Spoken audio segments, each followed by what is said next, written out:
Welcome to the deep dive.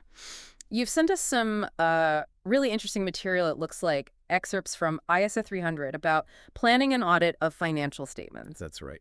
Now, I know that might sound a bit like, well, inside baseball maybe for accountants, but stick with us Definitely. because this standard seems packed with smart thinking about how to tackle a complex review. Our goal today is really to pull out the key ideas, maybe some surprising bits, without, getting lost in the jargon. Exactly. Cut through the technical stuff. Think of it as understanding the careful prep work that goes into making sure financial info is reliable. Right. Even if you're not an auditor yourself, knowing what goes into this planning, it gives you a real appreciation for, well, the depth involved in a serious financial check. Good point. And just for context, this ISA 300, it's been the standard for audits covering periods starting what, back on or after December 15th, 2009? That's correct. So yeah, it's a pretty well-established framework. Thoughtful. Okay. So if we boil it down, what's the fundamental point? Why does the standard even exist? Well, at its core, ISA 300 is really about making sure the audit is performed effectively. Effectively. Yeah. And what's interesting there is the focus isn't just, ticking boxes or following steps. It's about planning in a way that the audit actually works, that it achieves its purpose, Well, providing real assurance about those financial statements. So it's about thoughtful preparation leading to a meaningful review, not just some routine check. Right, right. Setting the stage for a genuinely useful look at the numbers. So ISA 300 itself, what ground does it actually cover? So this standard specifically looks at the auditor's responsibilities when they're planning an audit of financial statements. That's its focus. Okay. Now, to really get where it fits, it helps to think of it as one piece of a bigger picture. It works closely with other standards. Like ISA 200 you mentioned. Exactly. ISA 200 is key. That one lays out the overall goals of an independent audit. So you could maybe think of ISA 200 as the why of auditing. And ISA 300 is a big part of the how, especially the early how. Precisely. It focuses on that crucial initial stage planning. And good planning, guided by this standard, has some really clear benefits. Such as? Well, it helps auditors focus their energy on the important areas, the spots where there's a higher risk of, well, things being wrong. Okay. Identifying potential problems early. Yes, spotting potential red flags early on. And it helps organize the whole job efficiently, but also thoroughly. Makes sense. You wouldn't, I don't know, try some complex project without a solid plan. Good analogy, absolutely not. So when it comes to making this audit plan, who are the main people involved? Is it just one person? No, definitely not a solo effort. ISA 300 really emphasizes bringing in the engagement partner that's the lead auditor, the one in charge, Okay. and other key members of the audit team right into the planning process. Why is that so important? Because their combined experience, their different perspectives and expertise, they're crucial for actually developing an effective audit strategy. You really need those different viewpoints from the get-go to make sure you're covering all the bases, considering potential challenges. Okay. And before they dive into the nitty-gritty of the plan itself, are there sort of initial steps, things they do first? Absolutely. There are what we call preliminary engagement activities right at the beginning. Like groundwork. Exactly. Essential groundwork. Some of this is covered by another standard, ISE 220, which is about overall audit quality. Okay. So this includes things like the audit firm checking if they can even take on the client, considering conflicts of interest, making sure they meet all the ethical rules. Independence is a big one there, I imagine. Huge. Maintaining independence is critical. Mm-hmm. And they also need to get a clear agreement with the client. The terms of the engagement, what exactly the audit covers, that's laid out in ISE 210. So everyone's on the same page from the start. Precisely. Yeah. Manages expectations. Okay, foundation solid. Right. Then comes the big picture stuff. Establishing the overall audit strategy. What's involved there? Right. The overall audit strategy, that's really the backbone of the whole audit. It sets the broad scope, the timing, the general direction. Like an overarching game plan. Exactly. It's the game plan that then guides the more detailed audit plan. Mm-hmm. And it's quite something how much information auditors need to weigh up when they're putting this strategy together. Can you give us some examples? What kind of things are they looking at? Sure. Well, they start with the specifics of the company and the audit itself. Things like the accounting rules being used, the financial reporting framework, Right. and the industry.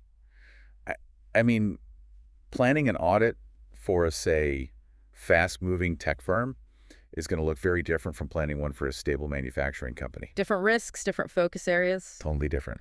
They also need to understand the reporting objectives. Is it for a public filing with tight deadlines? Or maybe for internal use with different needs? That shapes the approach too. Hmm. Then they consider factors that are significant in directing the team's efforts, like their initial take on where the biggest risks of errors might be. Which connects back to those preliminary checks. Yes, the results of those initial activities feed right into this strategic thinking. And finally, they need to figure out the resources required. People, time, money. Exactly.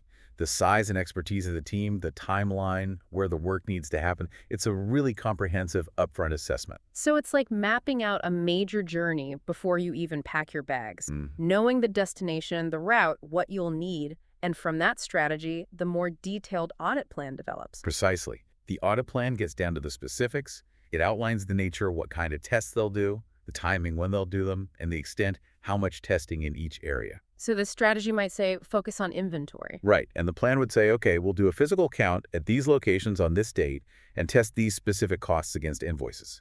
It's the action list, Got it. but, and this is crucial, neither the strategy nor the plan is set in stone. Ah, so it can change. Definitely. As the art goes on, as the team learns more, they have to be ready to adapt, update the strategy, tweak the plan if needed. Makes sense. You might find something unexpected that shifts your focus. And who signs off on this? Make sure the strategy and plan are solid. The standard is clear here. The engagement partner, that lead auditor, has the ultimate responsibility.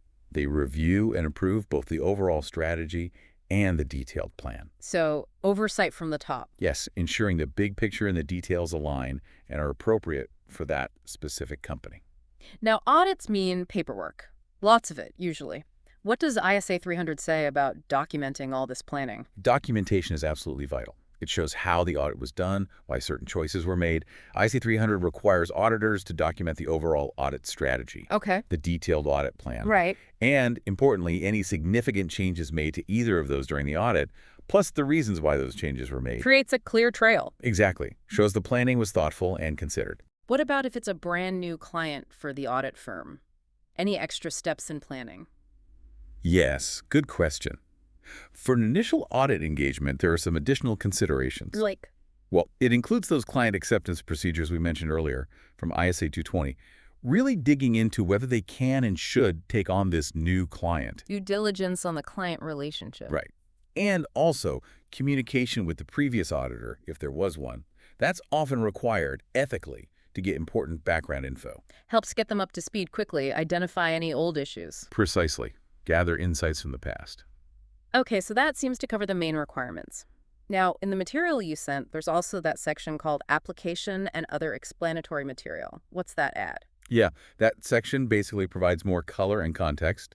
It expands on the core principles we've just talked about. So fleshes things out a bit. Exactly. It reinforces that ISA 300 is about planning the financial statement audit and reminds us again how it connects to ISA 200, the overall objectives. Right, the bigger picture. It also stresses that the amount of planning, the level of detail, it really varies. Depends on the company's size, its complexity, the auditor's past experience with them, if any, And any big changes? and any significant changes that might have happened. The key takeaway here is that planning isn't a one-off thing you do at the start and then file away. It's ongoing. It's an ongoing dynamic process throughout the whole audit engagement. Like a continuous cycle. Plan, learn, adapt. You got it. The explanatory material also mentions using initial analytical procedures, What are those? basically looking at trends, ratios, relationships in the financial data early on. Doing that during planning can help flag areas that might be riskier or need more attention. Okay, like in a early warning system? Sort of, and it also touches on thinking about involving experts early. Specialists, like for valuing complex assets or IT stuff. Exactly. Valuation specialists, IT auditors, actuaries. If you might need them, the planning stage is the time to consider that. Makes sense. Plan for the resources you'll need. Precisely. Yeah. And it gives a bit more detail on those preliminary steps, too, like formally agreeing the terms of the engagement with the client and the importance of talking to the prior auditor, if there was one, to get their insights. And does it go deeper into the actual planning activities, Yeah. the strategy and the plan? Yes, it does. When you're developing that overall strategy, the guidance expands on those factors. So When looking at the company's characteristics, they'll consider the specific accounting standards, industry rules or regulations, the expected scope, how much of the company they need to cover, Okay. and any knowledge they have from prior audits, if it's a repeat engagement. They also think about reporting deadlines, key dates, and how they'll communicate with management and those charged with governance, like the board or audit committee. So really tailoring it to this specific client, this specific audit engagement? Absolutely. And then when they get to the audit plan, the more detailed part, it spells out the specifics of the risk assessment procedures. To understand the business and find the risks. Exactly. And then the further audit procedures to actually address those risks they've identified, plus any other specific audit work they need to do. And I see the documentation requirement pops up again here. Yes, it reinforces the importance of writing down the strategy, the plan, and any significant changes. That record keeping is just fundamental to showing the audit was properly planned and carried out. And finally, it revisits those extra steps for new clients again. It does, really underlining the value of that communication with the predecessor auditor. Getting information that could be really relevant for planning the current audit. Gather all the intel you can up front. That's the idea. Inform the overall approach right from the start. Okay. Now, there was also an appendix mentioned. Considerations in establishing the overall audit strategy. Sounds quite comprehensive. It is. It gives a broader look at some of the key areas auditors think about for that high-level strategy. Touches on the characteristics of the engagement, again, financial reporting rules, industry factors, the regulatory scene. The context the company operates in. Right. It also covers reporting objectives, timing, when does the report need to be ready, and the nature of communications, deadlines, key meetings, how they'll interact with the client. All the practical stuff needed to get the job done right and on time. Exactly. And it points to significant factors that will shape the audit, what they learned from those initial activities, and any knowledge from other similar jobs. Right. Things like materiality, what size of error would actually matter for this company, their initial risk assessment thoughts, their understanding of the company's internal controls, any big recent changes in the business. Lots to consider. Definitely. And finally, resources again.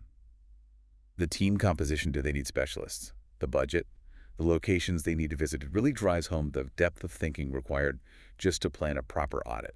Wow. It really does sound like there's a huge amount of upfront strategic thought, plus that ongoing adaptation involved in planning an audit. It's clearly way more than just, showing up and ticking off some items. Absolutely. Audit planning, the way ISA 300 describes it, it's a critical, dynamic process. It's the essential foundation for an effective financial statement audit. Right. It demands really understanding the client's business, carefully assessing the risks, and then developing a strategy and a plan that are specifically tailored to that situation. And like we said at the start, even if you're not an auditor, just appreciating the rigor, the foresight that goes into this planning, it can definitely boost your confidence in the financial information you rely on. For sure. And, this raises an interesting thought to leave listeners with. Oh. Well, considering the level of detail, the strategic preparation involved in audit planning, where else, maybe in your professional life or even personal life, might a similar level of proactive, thoughtful planning lead to, well, more effective outcomes? That's a great point. Applying that kind of structured thinking, planning ahead, adapting. Where else could that pay off? Something to definitely reflect on.